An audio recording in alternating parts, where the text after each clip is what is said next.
It all started when the HOA decided to fine me $5,000 for using a pontoon on my lake. Their reasoning? Unauthorized boating activity on community water. I stared at the notice in disbelief. My lake, my water rights, and now a fine? Karen, naturally, was at the helm of this ridiculous claim, smirking as if her power could actually override legal ownership. I knew I had to respond strategically. First, I reviewed my property deeds, which clearly showed that I owned the lake, the land surrounding it, and all associated rights. Karen and her HOA had no jurisdiction, none whatsoever. But I also knew that legal action could take months. I wanted immediate justice, and a lesson Karen wouldn't forget.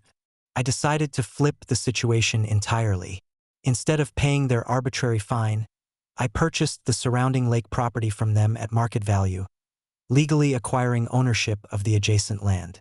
This gave me complete control not just of my original property, but of the area they had used to impose restrictions. The next step was symbolic but powerful. I issued a $1 million fine to the HOA for trespassing and unauthorized use of my property. Every boat, clubhouse, and dock that the HOA had claimed as their community resource was technically on my newly expanded property. Karen was stunned when the notice arrived, and the board quickly realized their supposed authority had been nullified. Not content with just financial leverage, I documented every past instance of their interference. Letters, fines, unauthorized boating restrictions, and compiled it into a formal legal package. The HOA faced multiple citations for trespassing, harassment, and unauthorized property use. Karen's confidence began to crumble. Neighbors started whispering. They had always viewed the HOA as a rigid authority, but now they saw Karen exposed for what she truly was: someone abusing perceived power to control land that didn't belong to her.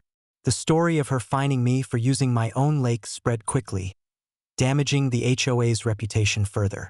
I also installed security cameras and access controls for the lake area, ensuring that no one, including the HOA, could interfere with my property again. Signage clearly warned, "Private property, no HOA or unauthorized access. Trespassers will face legal action and fines." By the time Karen realized the consequences of her actions, it was too late. The $1 million fine hung over the HOA. Legal authorities had reviewed her repeated trespasses, and my lake remained completely under my control. Karen had attempted to assert dominance over property she had no rights to, and the fallout was spectacular. In the end, my lake was safe, my property rights reinforced, and Karen's reign of HOA terror suffered another massive blow.